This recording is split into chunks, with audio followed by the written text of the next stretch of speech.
going on, Guardians, and welcome back to another Destiny gameplay video.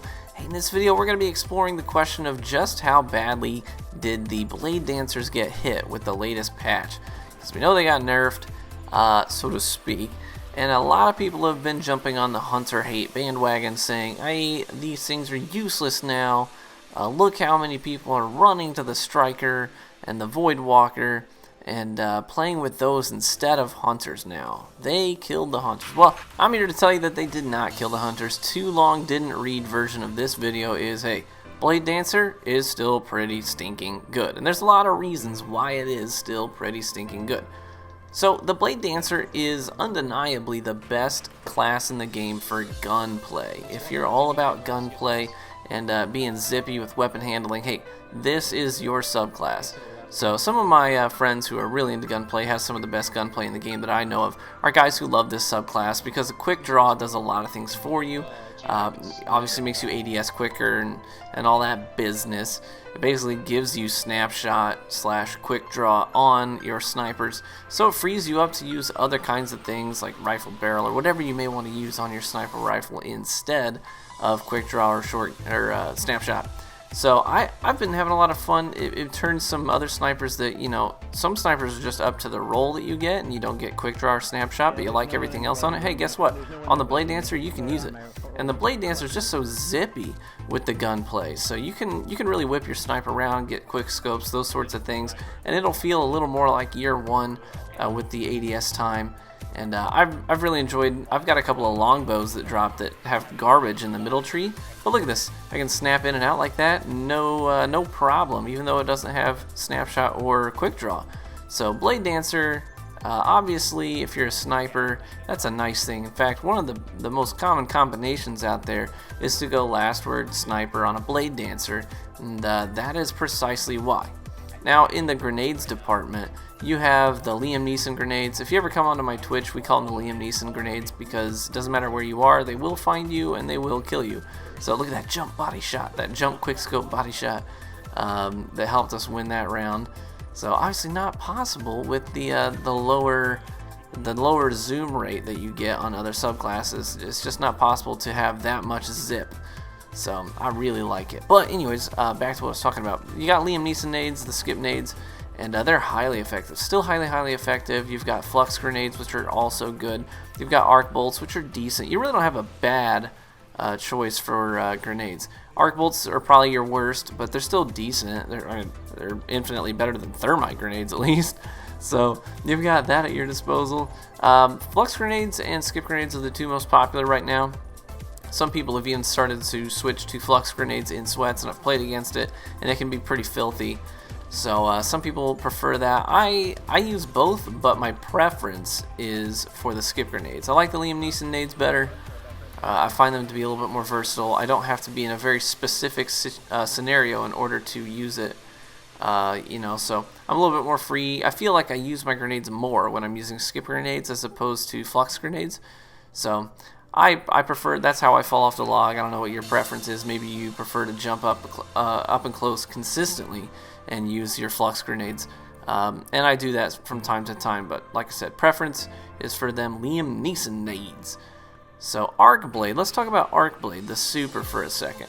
So a lot of people said, hey, Arc Blade sucks now. It doesn't. In fact, it's kind of the opposite. If you use Arc Blade correctly now, if you're not just using it to get around the map, or you're not just trying to use it to catch up to people with your lunge, they actually increase the lunge distance if you're within striking distance of somebody. So you're going to get short stops less frequently. So if you activate your super up close and personal like you should be using it, then you should be fine. Should be no problem. So I've had a lot of success this week playing with the Bladedancer. I do really enjoy the Bladedancer, I'm not going to lie.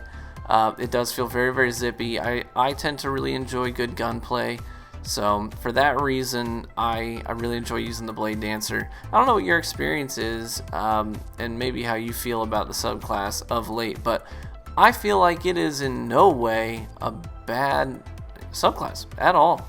In fact, I would encourage you to watch some players who main Bladedancer. I know Apex Chris mains a Bladedancer, and he plays it very well. He does a lot of he does some solo trials. He does a lot of two-man trials with me, and he almost always uses his Bladedancer on our two-man trials attempts, and we've gone flawless a number of times. And he has some pretty big plays rocking his Bladedancer, and it's fun to see him kind of whip his sniper around in close quarters and get some nice zippy snipes. And it's because of the freedom that the Bladedancer gives you, that it grants you in terms of your gunplay. So I would highly encourage you guys, don't just let words and numbers on a page intimidate you, okay? So we get these updates that say, oh, this is getting nerfed or adjusted. That doesn't mean it's going into the ground. In fact, a lot of people just overreact to that kind of news, and yeah, and they just assume the worst. But that's not the case with Bladedancer. It got adjusted. I would not say that it got nerfed. I would say that it got adjusted. So there's a big difference there. So a couple of other things. Obviously, I highly encourage you to run backstab. So I've got a couple of like jump 180 melees that turn into insta kills because of backstab that are really nice. The registration does seem to be better on it. I'm getting fewer, like that jump no scope body shot. I am getting fewer one-hit kills from the front and receiving a one-hit kill from the front from Bladedancers. So in that department, that's a little bit more tuned now. You can't just get these free kills from the front anymore. Not very often. Look at this, by the way. I got sniped through a wall. Kind of crazy stuff. Another thing that I would say, a lot of people are like, well, what's the best setup to run on a Bladedancer in terms of exotic armor?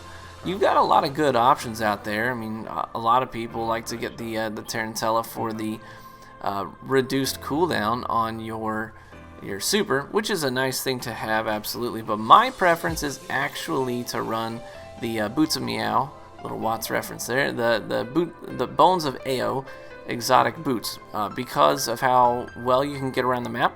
I've been able to outrun this weekend. There was one round where I outran 3 roaming supers activated back to back to back. Because the boots of I keep wanting to call them the boots of Meow, the Bones of Ao, give you the freedom with increased control to basically move just as fast, if not faster, as a Titan skating Titan. So take advantage of that. Also, the mid-air directional changes are so nice, and once you get used to sort of doing that intentionally, you can really juke people out pretty bad, and it makes doorways great sort of trap points. So right here, I kind of jumped into cover and then back out while I was midair with my double jump to challenge that guy with my shotgun. You just got so much freedom of movement in the air with the Bones of Ao. So I would recommend that you try that build out. I'm actually running a 4-4-3 spread, 4 intellect, 4 discipline, 3 strength, and that's the spread that I'm running on my Bladedancer.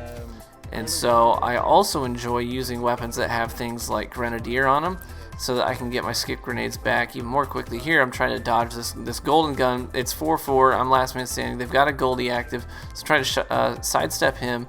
I miss the stick on this guy, and then I jump and challenge him, and then I basically just get the I tried to get the revive kill, but I kind of backed up a little bit too far to get the one-hit kill. So I just get a revive, get myself an overshield, and go challenge this guy. So he's going for the other revive. Go high over his firing line, so he's looking at my teammate and not me, and we clutch the win out there. But so what's the verdict here? My verdict is that Bladedancer is still a really good subclass, and when played correctly, it can be pretty wicked. In fact, I still see a lot of top-tier players using the Bladedancer these days. It was adjusted, but I don't know that I would say that it was nerfed, so keep that in mind. So let me know if there's any other subclasses you want me to talk about. I'll probably kind of gradually make my way through them. I know I've done Gunslingers, I know I've done Sunbreakers of late. I might do Sunsingers, because a lot of people are saying that Sunsinger is a dead class. I don't agree. I think it's still pretty effective, but I have my opinions, and let me gather some gameplay footage to show you why I think what I think. But hopefully you enjoyed the gameplay, guys, and we'll catch you in the Crucible.